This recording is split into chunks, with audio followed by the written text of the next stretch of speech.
trust in the media is failing and has been for a long time, as long as I can possibly remember. Ever since I was little, all you heard was the media just, exaggerates. The media is constantly trying to sensationalize stories. And I thought that I knew that, but up until recently, like when I was really starting to feel worried, I was starting to really freak out whether or not our country was headed, or our world rather, was headed towards another world war, because, you were seeing these saber-rattling headlines. And that prompted me, and this is what I talk about in my video yesterday, so I highly encourage you to go watch it if you haven't already, or watch it after this video, whatever. Anyway, watch it when you can.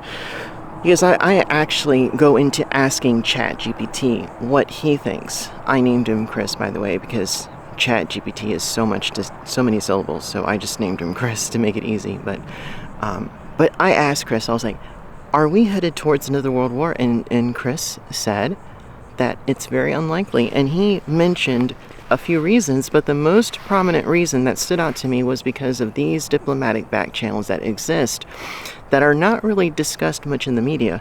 You don't really hear about it. I mean, I always knew that there was some back channels, but it's so underreported that you almost forget about it. And the news and the media makes it seem like our countries like Russia and the US barely talk, but they are constantly in contact through these back channels, behind the scenes, people talking and trying to work together to avoid the worst from happening. And they actually bounce ideas off of each other. For example, the US might ask, I believe, I'm could be mistaken, but this is what I gathered from from what I researched and what ChatGPT has shared with me, is that, for example, the U.S. might propose, well, what if we do this to Russia? How would you guys react publicly? And Russia would give its response, and it'd kind of be vice versa. And they kind of work together because they have to maintain a public image. They have to, sort of put up face to the world. But at the same time, behind the scenes, there's much more that goes on than what's reported. And that blew my mind. And maybe I'm ignorant for being so blown away by this, but I feel that a lot of us tend to really not realize how this all works, and the idea that these countries are literally in contact constantly, trying to work together because we all want the same thing. So the media tends to sensationalize headlines, and we all know it's for ratings, right? But there's a psychology to it. I mean, there's a phrase of speech that says, oh God, I forgot. I have it on my phone. Sorry, I have my notes with me here. If it bleeds, it leads. That is the saying that, it's negativity is more impactful than positivity. That's just the reality. We are motivated by fear. We're motivated by bitterness and anger. That motivates us more than, oh, well, it's just a nice day and everything is fine and dandy and everything is well. You're probably not going to click into a news article that says, oh, everything is still the same. There's not much going on, or yeah, there's some conflict going on, but it's probably not going to lead to anything serious, so you have nothing to worry about.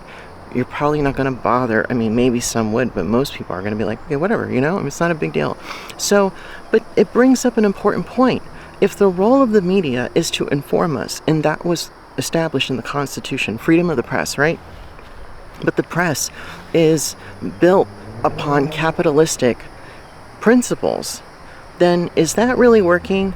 And what is the solution? And I asked this to ChatGPT. I was like, well, what about, this is me asking Chris, what if the media is set up like a way like the Fed is set up, where it is pretty much independent, it is autonomous, but it's not ratings driven. It's driven by its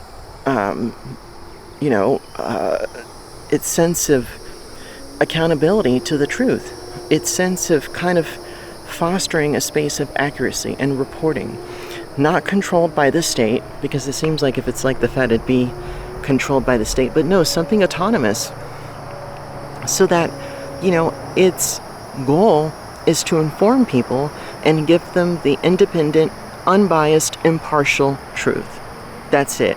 Not sensationalized, not glorified, just the truth. The way things are right now, that's the reason why a lot of people check out. 50% of Americans say that they feel stressed out and anxious or depressed after they see the news. Okay, I get things are happening in the world, but is some of that because of how sensationalized or exaggerated the news has become? So, and I feel like it's gotten worse over the past 20, 30 years. 6 corporations own 90% of the news outlets, I think, if I'm not mistaken. Is that a problem? Because you have pretty much monopolies on information that is promoted to the public. I don't know, that doesn't sit well with me. That doesn't feel right. What is the solution to that? Maybe funding, these independent, autonomous public agencies that help to promote the news and to help kind of give accurate, unbiased news, and fund it like we do education or toll road or roads or other infrastructure public projects. Why don't we treat this as something that is necessary? Because we have a public that is largely uninformed, or they are informed in ways that are inaccurate. So this is something I wanted to kind of expand on a little bit today, because yesterday I was like thinking, gosh, if there are so many inaccuracies and gaps in information that's being sold to the public via these news agencies, then what are the solutions? And maybe the solutions I proposed may not be practical, or maybe they're not the best solutions. But that's just something I just thought of. But the news and the way we are informed as a society, built upon these capitalistic principles and ideals, I don't know. I think that's why it makes sense that only 32% of Americans trust the news. Anyway, that's my tidbit for today. I am curious as to what you think. Do you agree? Do you feel that that really the way it is now is the best way, and we shouldn't meddle publicly with some of these news agencies and the way that we as Americans are informed? Or do you feel like it's not working and something needs to change? And if you have any solutions or any ideas, I'd be curious to hear too. So until next time, I probably will be shooting a video next Monday, I believe. So I'm going to enjoy my weekend. I hope you guys enjoy your weekend too. And please like and subscribe if you haven't already. Hope you have a good one.